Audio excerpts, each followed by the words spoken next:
falando sobre Jerusalém. Nos últimos dias, a cidade virou um cenário de guerra por causa do conflito entre a polícia e o exército de Israel e os cidadãos palestinos que vivem na cidade. O tema, inclusive, foi destaque no Fantástico da Rede Globo no último domingo. Jerusalém teve a terceira noite de confrontos entre palestinos e a polícia israelense. Desde sexta-feira, 560 pessoas ficaram feridas. Os choques começaram mais uma vez em frente ao portão de Damasco, uma das entradas da Cidade Velha. No domingo, os números eram cerca de 500 feridos, mas o número não para de escalar. Tudo isso em meio a um momento político delicado. Israel tenta formar um novo governo e o atual primeiro-ministro, Benjamin Netanyahu, não conseguiu somar 61 cadeiras para continuar no cargo. Eu sou Ana Clara Buchmann, também conhecida como Malca, ativista comunitária de longa data. Esse é o E Eu Com Isso, podcast do Instituto Brasil-Israel. E eu sou Anita Efraim, sou jornalista e fanática por futebol, e o nosso convidado hoje é o Michel German. Ele é professor de Sociologia e coordenador do Núcleo de Estudos Judaicos da UFRJ, UniEJ, também é pesquisador da Universidade Ben Gurion e diretor acadêmico do Instituto Brasil-Israel. Michel, antes de te dar boas-vindas, eu quero, acho que eu falo em nome de todos nós, a nossa ideia aqui está muito longe de fazer uma defesa emocionada do Estado de Israel, incondicional. Nossa ideia é explicar, tentar entender o que está acontecendo em Israel nesse momento. Bom, bem-vindo e obrigada por fazer esse episódio com a gente nessa correria toda. Eu que agradeço vocês, muito bom estar com vocês. Como a gente sempre fala, né, Malca? Vamos começar do começo. Como que esse conflito começou? Qual foi o evento que deflagrou essa nova crise entre Israel e Palestina? Acho que vale a pena a gente ressaltar aqui para os nossos ouvintes que esse foi um episódio emergencial, né? Estamos gravando ele como exceção. Falamos, não, a gente precisa parar aqui nossa rotina para falar sobre o que está acontecendo lá. Olha, esse é um tipo de fenômeno que é um fenômeno tão complexo que a gente chama ele de fenômeno multifocal. Ele é um fenômeno que tem origens em lugares muito pequenos até na macropolítica, da micropolítica até a macropolítica, né? Vamos começar da micropolítica, né? Vamos começar dos lugares menores que nos fazem pensar como esse conflito é complexo. E você, eu acho que foi você, Anita, falou sobre a não defesa emocional. Quer dizer, a gente hoje tem visto pessoas defendendo, atacando emocionalmente um lado, o outro lado. Eu fico até com uma certa inveja dessas pessoas com tantas certezas no momento em que é impossível ter certezas em relação ao que está acontecendo. Mas vamos lá.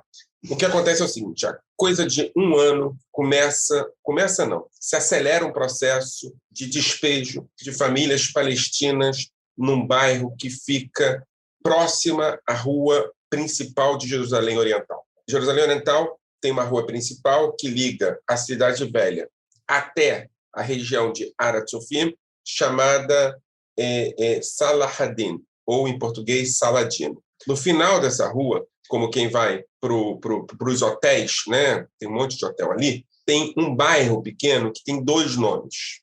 O primeiro nome é Sheikh Zahar, que é um bairro palestino. O Sheikh Zahar era o médico de Saladino, ou seja, é um bairro em homenagem à conquista, à tentativa de conquista dos cruzados de Jerusalém Oriental, né? Estou falando dos cruzados mesmo, cristãos, e essa região foi defendida por Saladino. O médico de Saladino dá um nome, o médico de Saladino, que é um símbolo palestino, dá um nome para esse bairro. Só para vocês entenderem o tamanho da dimensão simbólica que tem isso aí. Esse bairro, na década de 30, foram terras compradas por um movimento de colonização da Palestina. Agora, vejam bem, não é nem um movimento sionista de colonização da Palestina. O movimento sionista também é parte disso, mas são aqueles movimentos que queriam comprar terras para que judeus fossem morar na Palestina, sionistas e não sionistas. Cacau ou não Cacau? Cacau fez parte do processo, são iemenitas, né, que vêm. Na verdade, esse processo é de 1870, de muito antes de 1930. Eles vão morar em 1880, 1890. O cacau, ele ainda sequer era criado. Ele foi criado na primeira década do século XX. Mas são aquelas estruturas que vão dar origem para o cacau, né? Então, o sionismo acaba comprando mais terras. Quem começa a comprar terras é o barão de Hirsch. Enfim, a ideia é trazer judeus iemenitas para Jerusalém e Tel Aviv, né? E esses judeus iemenitas chegam e vão morar nesses bairros. Tá? O Cacau acaba, em 1904, 1905, comprando mais terras, o que acaba dando condições para que essas famílias vão viver em Jerusalém Oriental. Vejam bem, eu estou chamando de Jerusalém Oriental, que naquela época não era Jerusalém Oriental, era uma Jerusalém só. Né? É um dos primeiros bairros fora das muralhas de Jerusalém, e esses judeus vão viver lá, o que acaba criando tensionamentos, etc. e tal, caminhando rapidamente para a década de 40, para a década de 30, na grande rebelião palestina, esses judeus são expulsos dessa região, ok? E vão para Jerusalém Ocidental, para Tel Aviv, para uma região chamada Keren Temanim, que fica em Tel Aviv. Ou seja, esses caras se espalham, esses antigos judeus que viviam em Shimon Atzadik se espalham por essa região, e aquela região continua sendo habitada por palestinos. Entre 47 e 49, há uma guerra, que começa com a Guerra Civil e se transforma numa guerra de estados contra o Estado de Israel, de estados árabes contra o Estado de Israel. Nesse momento, em 49, os refugiados palestinos de Jerusalém Ocidental, da região de Baca, principalmente, que fica hoje em Jerusalém Ocidental, vão atravessar a fronteira. Sheikh Zahar é o primeiro bairro depois da chamada Terra de Desmilitarização. Então, eles vão andando, ficam onde podem ficar e ficam por ali. Agora, vejam bem, o que a gente está falando é o seguinte: judeus que fugiram na década de 30 e que têm a escritura desse bairro. Palestinos que fugiram ou foram expulsos em 47 e 49 e têm o direito, por ser refugiados, de viver nesses bairros. Em 1967, Israel reunifica Jerusalém, ou unifica Jerusalém, dependendo da narrativa, e esse bairro continua sendo habitado por palestinos. Aos poucos, grupos de extrema-direita começam a dizer é preciso judaizar Jerusalém, e começam a recuperar direitos fundiários de terras abandonadas na década de 30. Uma dessas terras é esse bairro. E aí o que acontece? Se prova na justiça que esses caras têm direito a essas terras, e é preciso, para garantir esse direito, deslocar famílias palestinas que são refugiadas de 47. Então, vocês estão entendendo a complexidade da história? Esses caras foram expulsos de Jerusalém Ocidental, não podem ir para Jerusalém Ocidental, não podem recuperar as suas terras, tem uma lei que proíbe isso, mas os caras que reunificaram Jerusalém e que, em última instância, foram expulsos na década de 30, podem reivindicar, porque agora Jerusalém é anexada, então eles têm direito a reivindicar a sua dimensão fundiária. É claro que o debate aqui não é de propriedade, é um debate político. Né? Um debate político, a extrema-direita quer mostrar que Jerusalém deve ser judaizada e quer, na verdade, deslocar os palestinos mais uma vez para fora de Jerusalém. E, Michel, tem um problema que tem se falado muito, né? Que a lei israelense acaba falando que qualquer lugar que foi um marco que comprovadamente já foi um espaço judaico, né?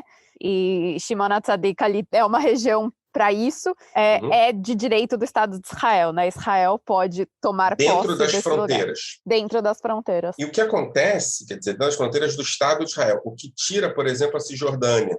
Mas o que acontece é que na década de 80, Jerusalém foi anexada. Então, teoricamente, está dentro da fronteira. O status quo é que essas regiões não se mexem, porque ali é uma casa de marimbondo. Né? E esse foi o primeiro elemento. A ideia, e aí você tem manifestações há um ano, há mais de um ano, pessoas dizendo que é impossível tirar pessoas das suas casas. Eu estou falando de gente que vive lá há 70 anos. Né? Isso criou uma situação de tensionamento em Jerusalém Oriental. Isso vai caminhando. Durante um ano, o que acontece efetivamente é que há uma coexistência, há um compartilhamento, há uma vida em comum entre judeus e árabes no Estado de Israel, muito por causa da Covid. Cerca de 30% dos médicos em Israel são árabes. 40% dos enfermeiros e das enfermeiras em Israel são árabes. Isso cria uma relação de profunda solidariedade social entre árabes e judeus. Né? Isso se consolida a ponto de que, segundo as pesquisas, cerca de 80% dos árabes em Israel eram a favor da entrada dos partidos árabes dentro da coalizão governamental. A princípio, o que se percebe é que está se mudando a ideia de ser árabe nacionalmente palestino em Israel. O que está se construindo é uma narrativa de que eu sou um palestino, parte de uma minoria nacional dentro de Israel. Tudo caminha para essa direção, até que começam as eleições.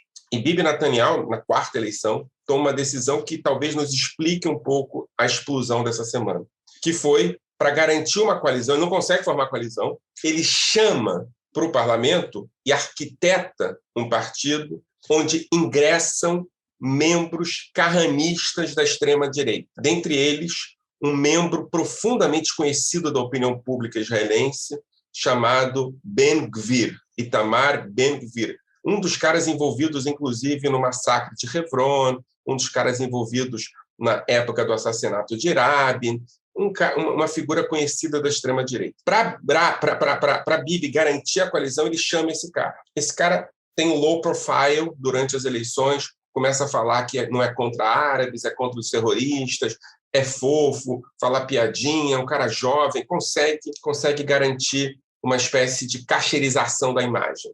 Ele é eleito para o parlamento. Pela primeira vez em muitos anos, os carranistas entram no parlamento. Assim que ele é eleito, o discurso dele muda, radicaliza. Vale a pena trazer para os nossos ouvintes, né, o que é o carranismo, né, Michel? Que talvez já é um movimento que passou faz algum tempo, mas é um movimento fundado por Meir Kahane, que, se eu não me engano, ele era americano, né, Michel?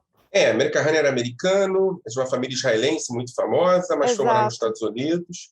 Criou um grupo de autodefesa judaica nos Estados Unidos, foi para Israel, recriou esse grupo em Israel, dizia que os árabes eram como cobras peçonhentas, que tínhamos que expulsá-los antes que eles nos matassem, e criou um movimento de extrema-direita em Israel. Ele acabou sendo assassinado no início da década de 90 nos Estados Unidos, e o seu partido foi proibido em Israel, porque é um partido racista, e depois de quantos anos, sei lá, você tem carranistas dentro do parlamento de Israel, que são, na verdade, representantes desse racismo. Né? E só para fazer um comentário, acho que tem bastante a ver com o que você estava falando, tem uma diferença em Israel, que tem árabes que são residentes do Estado de Israel, mas eles não são cidadãos do Estado de Israel. Isso também acaba gerando um conflito, uma sensação de exclusão, que muita gente até acaba chamando isso de apartheid, né? Enfim, acho que esse é um tema extremamente complexo. Que é a maioria ali do caso de Jerusalém Oriental, né? Eles têm um status de residência, mas não têm cidadania israelense.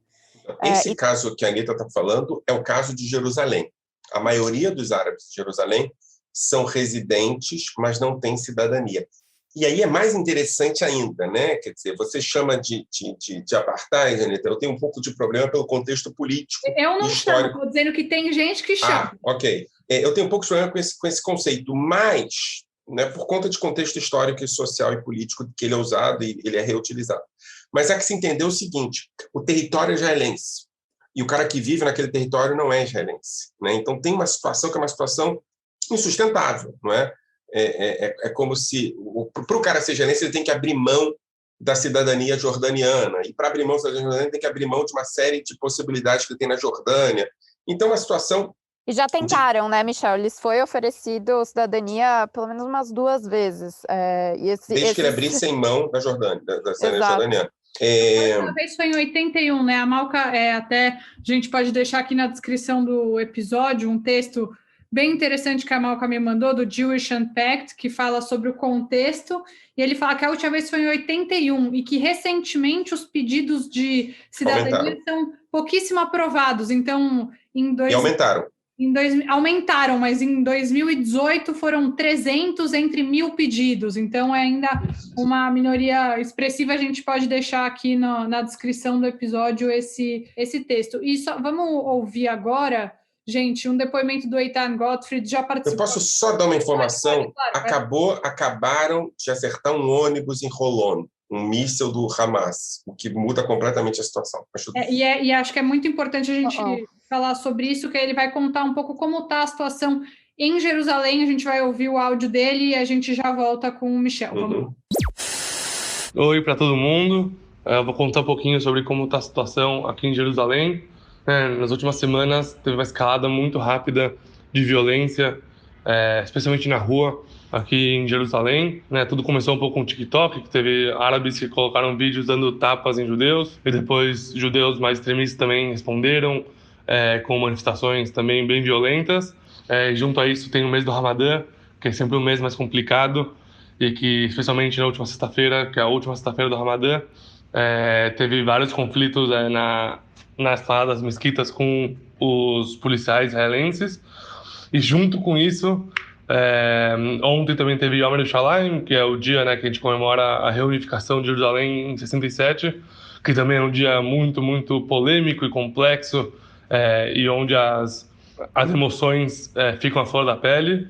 Isso gerou que nos últimos 2, 3, 4 dias tem vários casos de violência bem difíceis aqui em Jerusalém, seja linchamentos ou tentativas de linchamentos de árabes a judeus, seja problemas, né, dos árabes que foram rezar com policiais, e tudo deixou o clima muito mais tenso. A gente viu, né, como Jerusalém também é o estopim para conflitos em gerais, né? A gente viu que agora o foco já com o Hamas e com as centenas de mísseis que estão lançando na população civil israelense.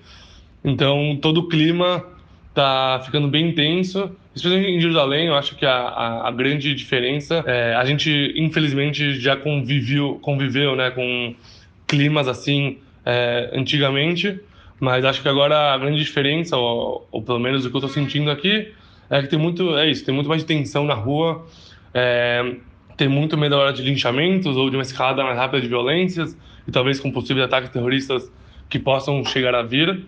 Então tá todo mundo um pouco com um clima mais tenso assim, na rua. Eu, pessoalmente, não sei se eu tô com medo, acho que a minha rotina também não mudou muito. De certa maneira, eu, por exemplo, ontem fui no treino de basquete, você pode ir no supermercado, nos lugares, não é que as coisas estão fechadas. Obviamente, em Jerusalém sempre tem a questão de você sempre pensar para onde você vai ir. Então, por exemplo, hoje não é o melhor dia para ir no bairro Harabi da Cidade Velha. Por exemplo, é um dia que é melhor você não ir para esses lugares.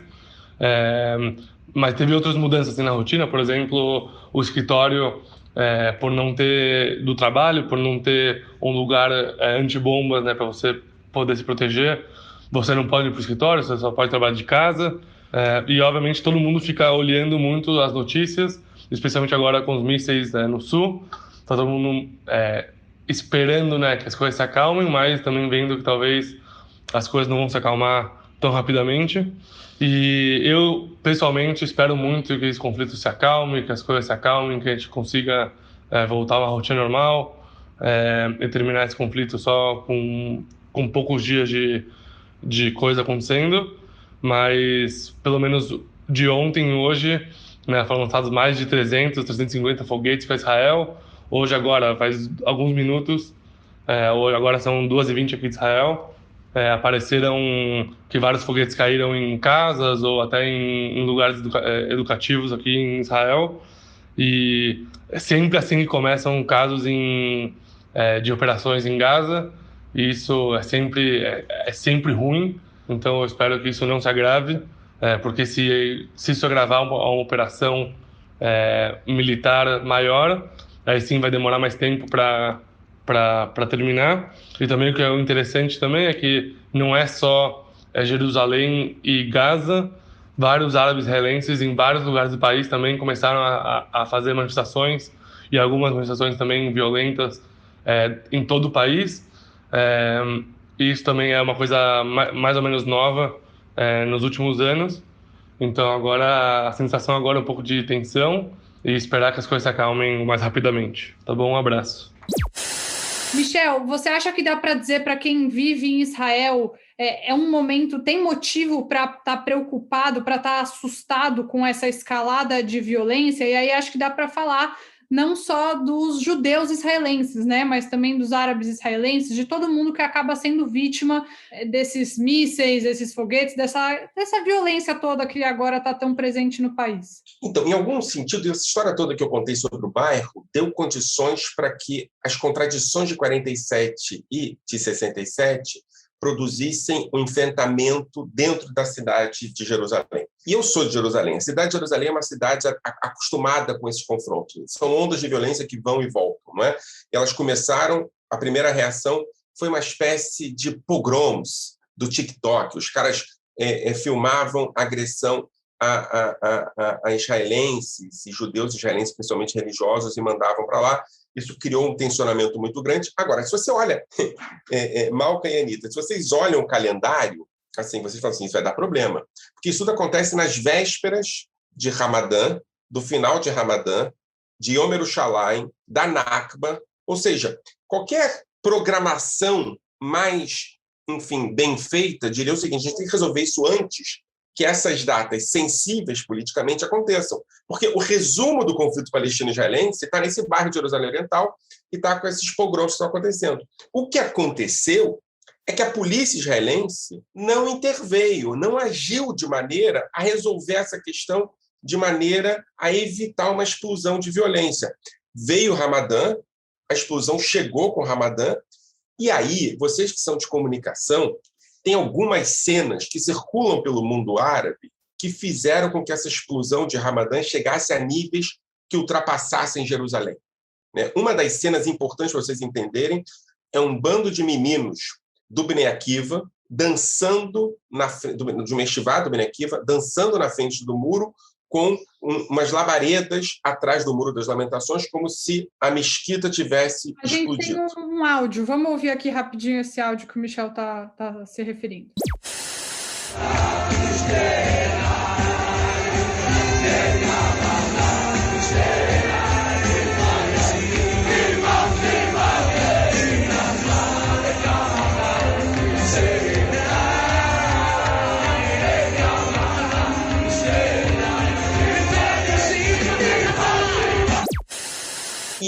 E essas cenas circularam pelo mundo árabe, não é?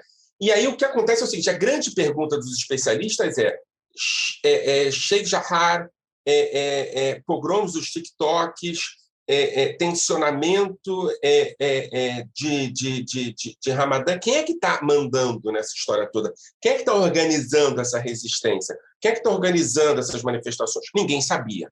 O Fatah está muito calado, o Hamas não conseguia entrar, até esse momento, que é o momento de confrontos efetivamente dentro da mesquita. O Hamas não era exatamente o organizador disso.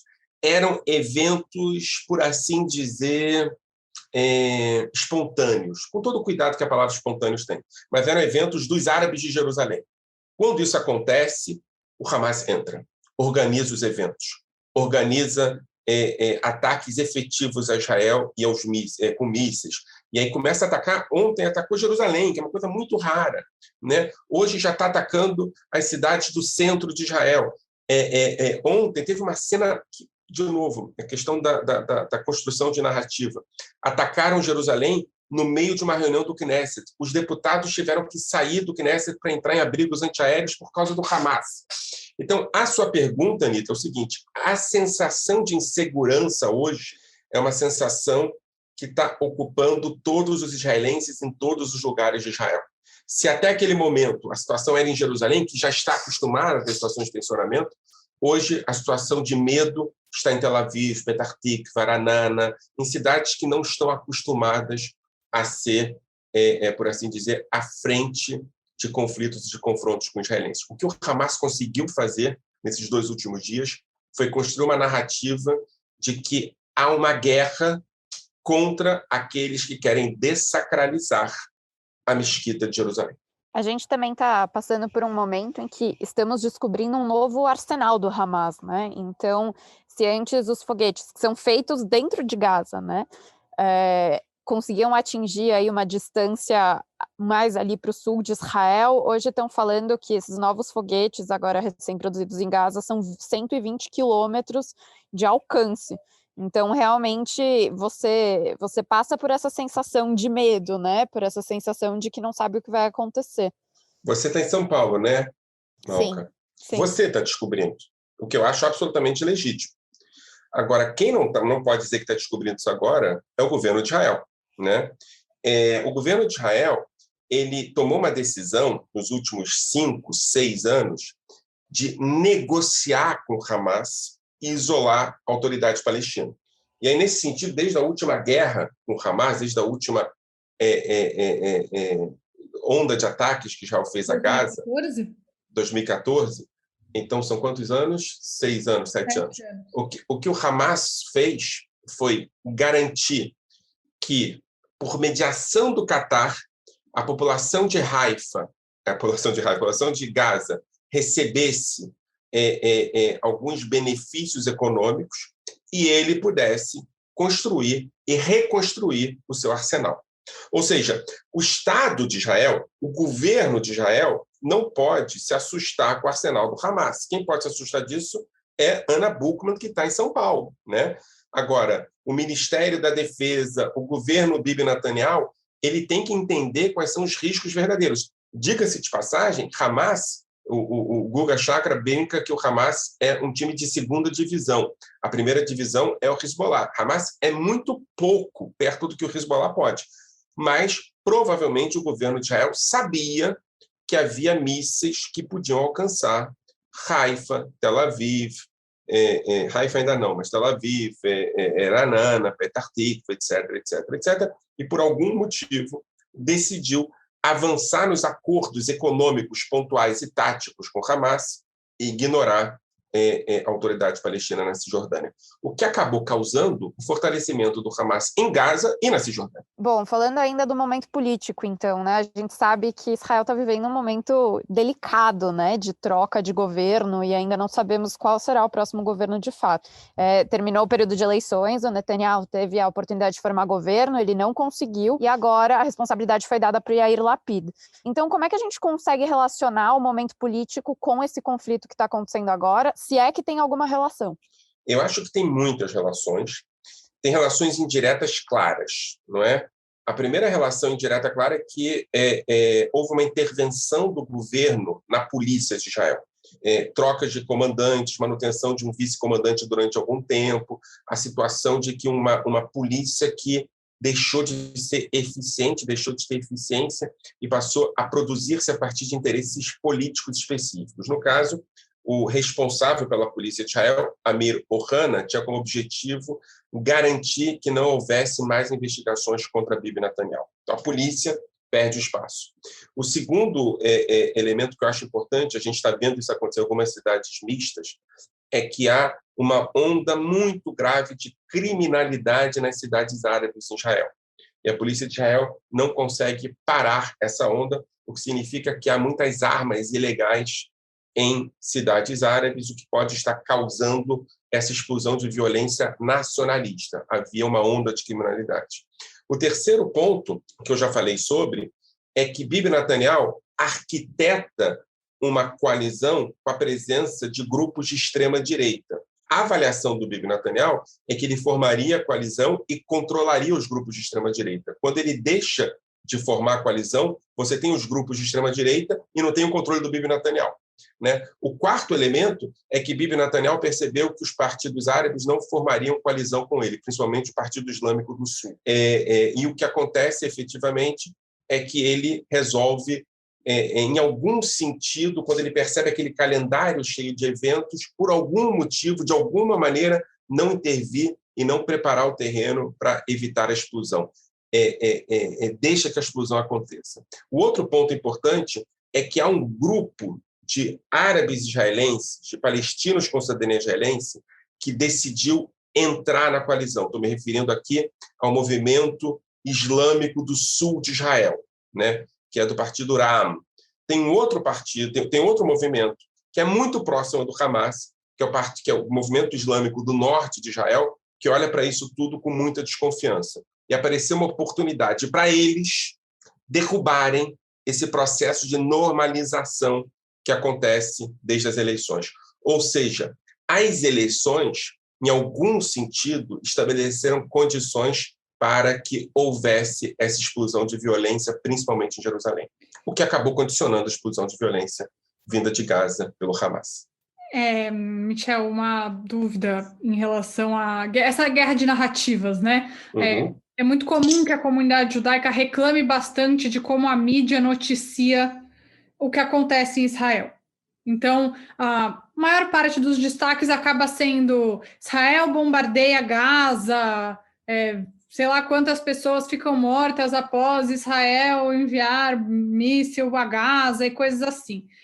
Você acha que tem razão de ser essa reclamação? Ou você acha que, nesse caso, dá para a gente dizer quem começou isso?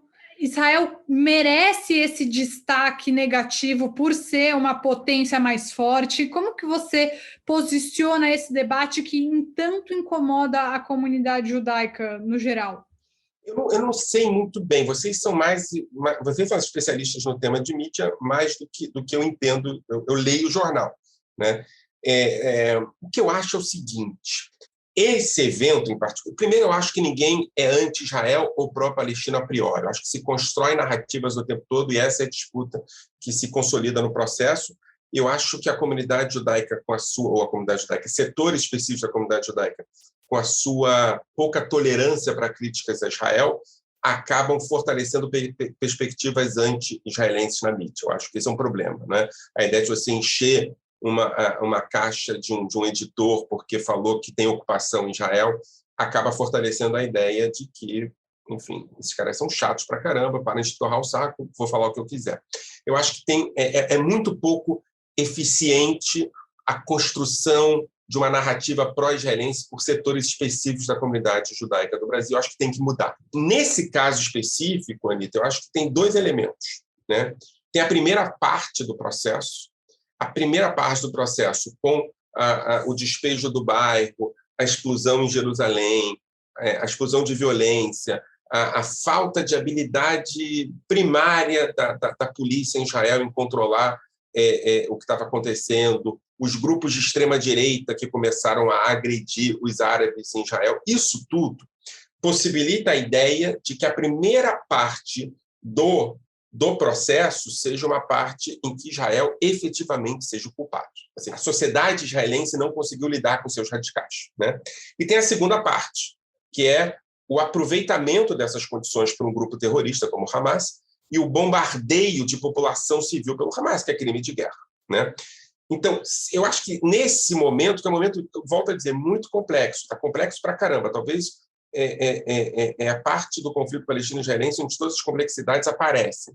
Mas, nesse momento, eu acho que a gente dá para dividir em duas partes. Se eu fosse da comunidade judaica, se eu fosse integrante dos grupos de Hasbará da comunidade judaica, eu aceitaria essa divisão. Eu diria o seguinte: olha só, a primeira parte vamos discutir extrema-direita, vamos discutir racismo, vamos discutir a presença de grupos fascistas no parlamento, vamos discutir o despejo de um bairro que tem refugiados, vamos discutir isso tudo. Mas a segunda parte é a parte que a gente tem que falar, que não tem discussão. A gente tem um grupo terrorista atacando a população civil israelense. Mas Israel também não está respondendo? A gente não está vendo vídeos de prédios caindo em Gaza? Estou fazendo advogado do diabo aqui. Não, tem que fazer mesmo, Anitta. Acho que esse é o jogo. Muito complexo. Esse é o jogo. Tem que fazer advogado do diabo. Tem prédios, e é terrível esses prédios, e isso mostra que, em algum sentido, veja bem, eu não sou jornalista e nem trabalho com mídia, mas, em algum sentido, a dimensão tática, eu acho que a gente tem que entender que a parte de confronto mais radicalizada começou pelo Hamas. Vai ser difícil você lidar com o fato de população civil estar sendo morta em Gaza também. Isso é terrível. É muito difícil justificar a morte de 9 crianças. Eu acho que não tem que justificar. São efeitos colaterais de uma guerra que não precisa haver, né? Mas a tua pergunta foi: quem começou essa história? A primeira parte, eu acho que Israel tem que assumir a responsabilidade de ter libertado esses fanáticos para poder fazer besteira no quintal, onde todo mundo sabe que vai dar problema, que é Jerusalém. Então, a primeira parte é isso. A segunda parte, o Hamas aproveitou e assumiu o risco de tomar um contra-ataque de Israel, né? Isso é tático. Estratégico, a gente tem que assumir que durante 11 anos o Hamas cresceu em Gaza. O Hamas foi um grupo que recebeu, por assim dizer, tratamento preferencial do Bibi Netanyahu. O Hamas tem um diálogo, são extremistas dialogando, né? O Hamas de um lado e a extrema-direita do outro lado. E o Bibi Netanyahu fazendo essa mediação. Então, em última instância, eu acho que o que resolve a sua pergunta, Anitta, é assumir que há complexidade na narrativa, não é? Tem 2 momentos desse confronto. O segundo momento foi começado pelo Hamas, o primeiro momento é a responsabilidade de Israel, e tem um debate tático e um debate estratégico. Taticamente, Israel está respondendo a uma agressão de um grupo que assumiu o risco de uma guerra com um país mais forte. Mas, estrategicamente, Israel assumiu o risco de ter no seu quintal um governo de terroristas com quem ele eventualmente negociou, ao invés de negociar com os grupos da Cisjordânia, que são muito mais moderados. Michel, Seja, quando você fala negociou, quando você quer dizer negociou, só para a gente aterrissar aqui, o que você quer dizer com negociou? Várias coisas. O primeiro momento interrompeu ações militares quando o Hamas assumiu que a guerra estava terminando.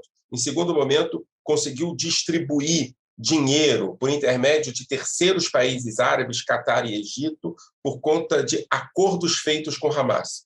O quarto momento, fortaleceu a narrativa do Hamas em detrimento da narrativa da autoridade palestina, quando falava que havia 3 governos naquele território, o de Israel e 2 governos palestinos.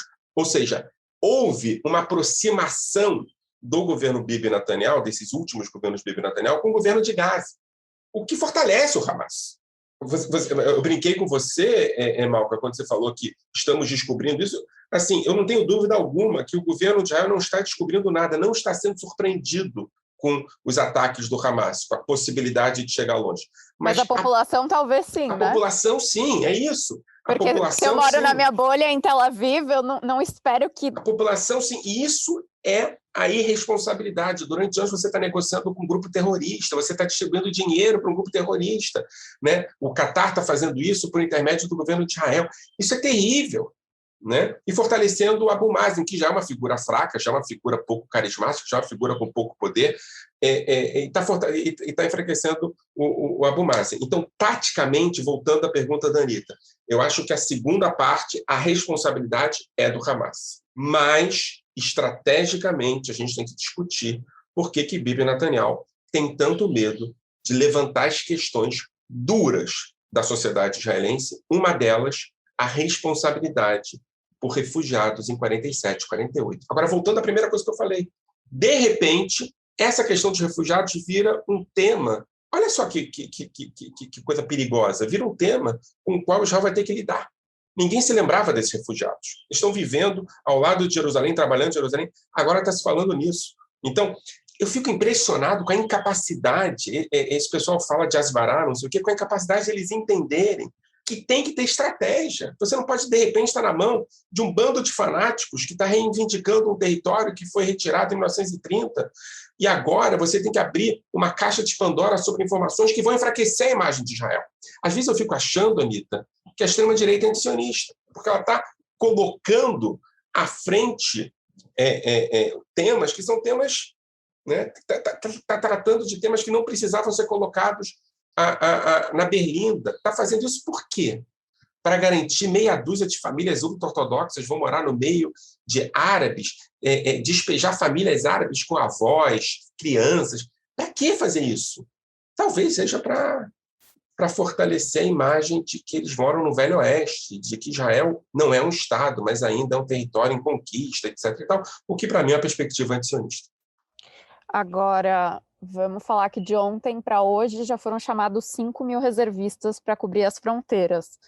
Qual é a possibilidade de uma incursão em Gaza agora, Michel? Olha, Malca, tudo está no meio de um monte de coisa. Eu acho que hoje essa possibilidade aumentou bastante. Ontem já se falava que isso não era possível, não era provável. O comandante-em-chefe do Exército falou de 2 ou 3 dias de confronto que iam ser substituídos depois por uma pacificação, etc. E tal. Hoje, depois de ataque em Gush Dan, né, no centro de Israel, esse ataque ao ônibus que acabou de acontecer, eu acho muito difícil a gente postergar muito uma entrada terrestre do Exército de Israel. Não está se falando sobre isso agora, mas nas condições que foram criadas hoje, nas últimas horas, eu acho que essa vai ser a direção. E na Cisjordânia, como você acha que a situação se mantém? Vamos ver, né? A Cisjordânia, por enquanto, você tem 3 focos de tensionamento, né? Gaza, né? Que está mandando mísseis, Jerusalém, que a gente já conversou bastante, e o terceiro foco me preocupa muito, que são cidades árabes e cidades mistas em Israel. Manifestações em Haifa, manifestações em Yafo, o debate sobre território, sobre terra, sobre compras de terra está tensionando muito essa situação. Então, assim, vamos ver o que vai acontecer.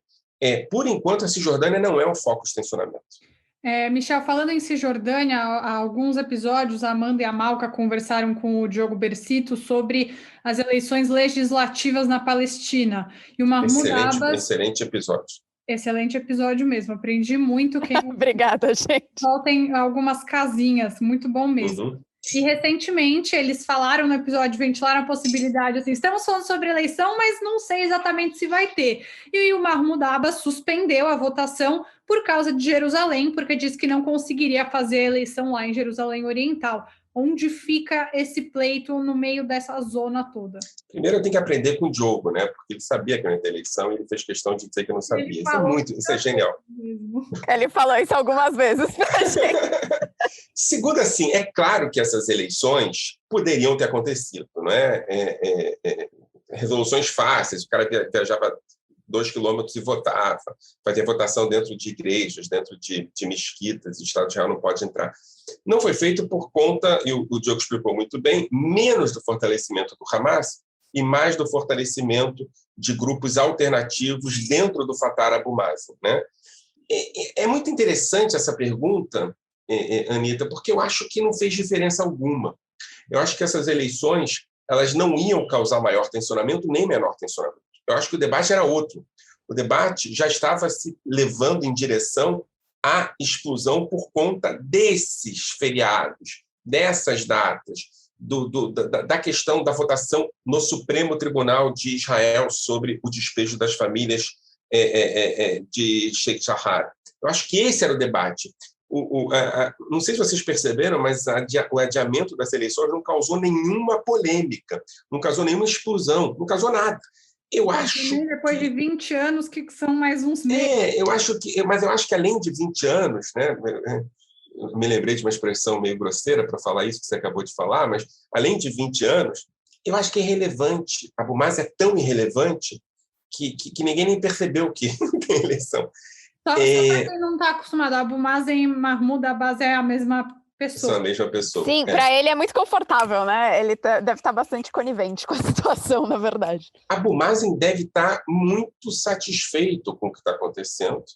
Abu Mazen provavelmente tinha um desconforto muito grande com a normalização causada pelos árabes israelenses nas últimas eleições, mas profundamente incomodado com o fortalecimento do Hamas em Gaza. E para Abu Mazen estava claro a preferência de Bibi Netanyahu em negociar com um grupo que não tem projeto de Estado-nação palestino. Esse é o ponto. O Hamas quer criar uma ruda, quer criar uma trégua e não um Estado-nação palestino. Não quer dividir Jerusalém, não quer dividir Israel e Palestina, quer acabar com Israel. E acabar com Israel é uma pretensão tão sem sentido que ela é menos, na perspectiva de Bibi Netanyahu, arriscada do que aqueles grupos que querem negociar centímetros, negociar quilômetros. Isso fica para vocês, fica para mim. Essa bandeira fica aqui, Jerusalém é nossa, Jerusalém Oriental é de vocês. Essas questões são assustadoras para Bibi Netanyahu. Então, entre o pragmático e o lunático, Bibi preferiu o lunático. E para Abu Mazen, é uma lição que o Bibi está recebendo de não ter apoiado negociações efetivas com grupos mais pragmáticos. Bom, mas agora essa bomba não vai ser dele, né? Do Abu Mazen? Do Bibi. Então, essa é a pergunta. Você sabe que tem um jornalista chamado Drucker, que é um jornalista muito bom em Israel, dizendo que Bibi estava preparando uma explosão para quando ele saísse. Malca, note bem, a alternativa de Bibi não estar no governo é provavelmente a alternativa dele estar na cadeia. Eu não sei se para ele existe essa alternativa. Então, talvez essa desorganização possa colocá-lo de novo no páreo. Ofusca os outros problemas, né, e evidencia as outras questões. E é por isso que eu acho que não dá para entender o que está acontecendo sem os interesses diretos e indiretos de Bibi Netanyahu. São muitas variáveis, né? A gente veio preparando esse episódio, eu e a Anitta, a gente conversou um pouco antes, vamos falar assim, vamos fazer um guia dos confusos para tudo que está acontecendo, e são realmente muitos detalhes e muitas possibilidades de cenário com as quais a gente está lidando hoje em termos de política israelense. Daqui a 20 anos, quando alguém quiser dar aula de conflito palestino-israelense, vai pegar essas últimas 3 semanas para explicar todos os elementos do conflito palestino-israelense. Eles estão todos aqui. É impressionante. Michel, você acha que desde os acordos de Oslo, esse é o momento em que Israel e Palestina estão mais distantes de qualquer acordo de paz? Teve 2000, né, que foi a explosão da Segunda Intifada e que se tornaram muito distantes, apesar de terem estado muito próximos logo antes disso, né?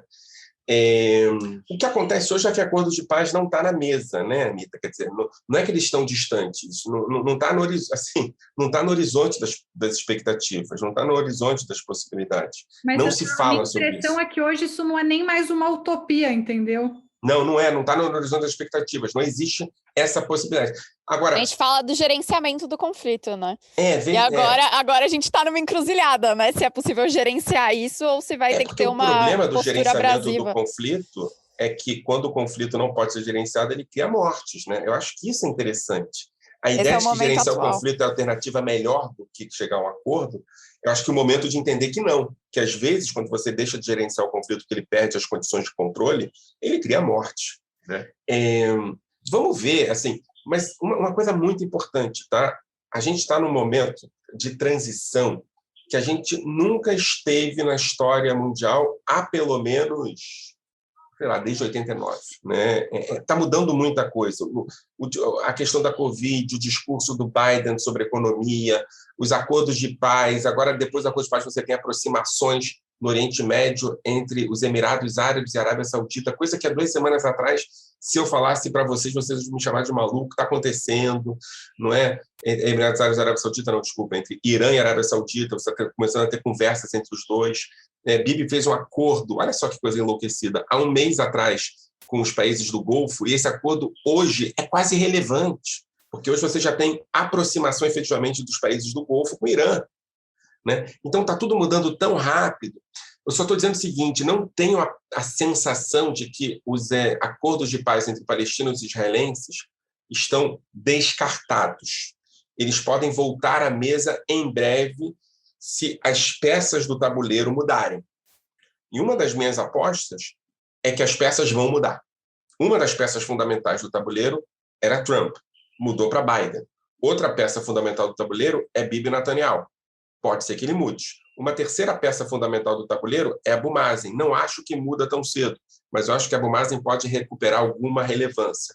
Outra peça importante do tabuleiro é o Hamas, que foi para o tudo ou nada, né? Outra peça importante do tabuleiro são os países do Golfo, que hoje se aproximam mais de uma perspectiva pragmática com relação ao mundo árabe do que com Israel.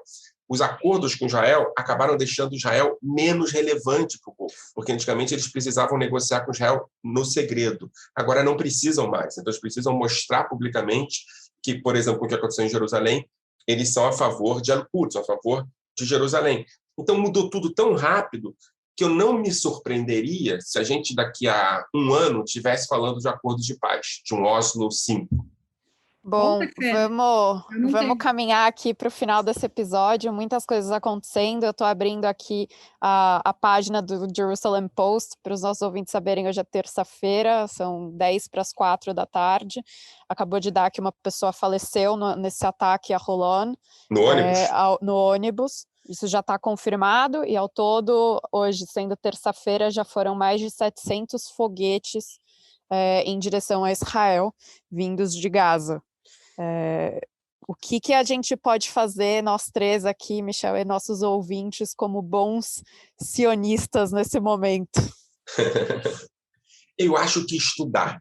Eu acho que uma das questões fundamentais para o campo progressista do sionismo é disputar espaço com o campo da direita. Eu acho que a ideia de que a nossa narrativa é menos sionista por ser mais dialógica, por ser mais liberal, por querer dialogar mais com os palestinos, aqui eu estou partindo do princípio que vocês compartilham comigo desse campo, desculpa se eu estiver errado, eu acho que eu não estou errado, eu acho que é o momento de disputar esse espaço. Assim, o que é relevante é ser sionista progressista. O sionismo de direita está passando agora por um colapso, e a gente tem que dizer isso claramente. É colapsante o que está acontecendo, para eles e não para nós. Nós agora temos que estudar, entender o que significa 47, entender o que significa 49, entender o que significa Nakba, entender o que significa 67 para os palestinos, entendeu? A possibilidade de negociação com os palestinos.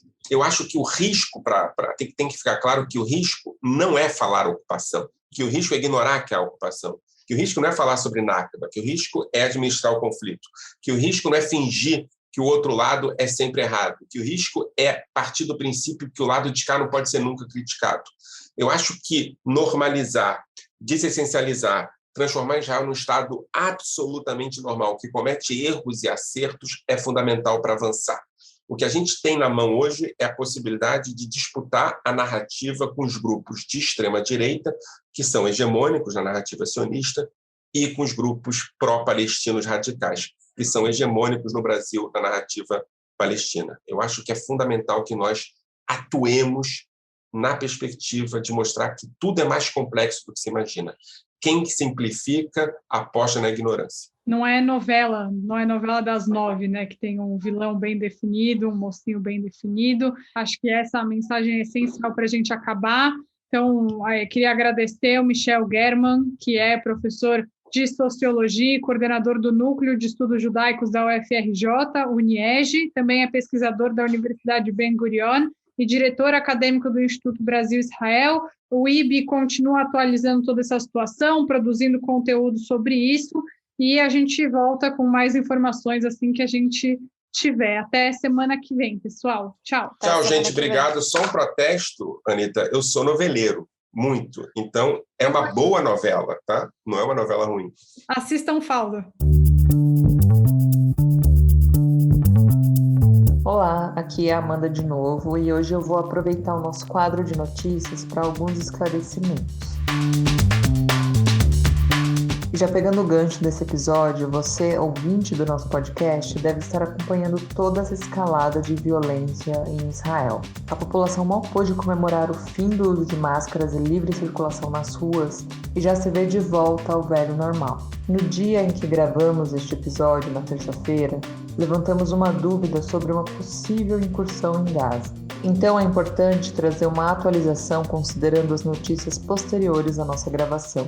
O primeiro-ministro Benjamin Netanyahu e o ministro da Defesa Benny Gantz deram uma declaração conjunta nesta última terça-feira à noite. Abre aspas. O Hamas e a Jihad Islâmica pagaram e continuarão a pagar por suas ações. Estamos todos de luto pelos mortos e orando por aqueles que ficaram feridos. Damos todo o nosso apoio às forças de defesa de Israel e às forças de segurança israelenses, disse Netanyahu. E Gantz completou dizendo que Israel tem o direito e a obrigação de agir e que continuará a fazê-lo. Netanyahu também anunciou que a intensidade e a taxa dos ataques aumentarão e que a violência continuará por algum tempo. Após uma visita à sede do Comando Sul das Forças de Defesa de Israel, ele afirmou dizendo, abre aspas, estamos no meio de uma campanha. Desde ontem, as Forças de Defesa de Israel têm atacado centenas de locais do Hamas e da Jihad Islâmica em Gaza. Neutralizamos os comandantes e atingimos muitos de seus alvos de qualidade. O Hamas será atingido de maneiras inesperadas. Fecha aspas.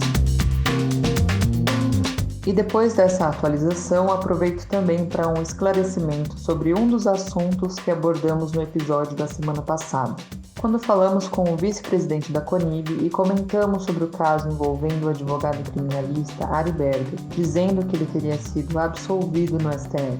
Essa informação foi imprecisa e, de acordo com uma fonte, Berger não teria sido inocentado na ocasião, porque sequer foi processado, uma vez que ele teria aceito uma proposta de transação penal feita pelo Ministério Público que impediu que o processo fosse adiante, proposta que foi considerada válida em primeira instância pelo STF. Dessa forma, Berger não se tornou réu e sua culpa ou inocência, no caso, não pôde de fato ser analisada. Bom, por hoje é isso e até semana que vem.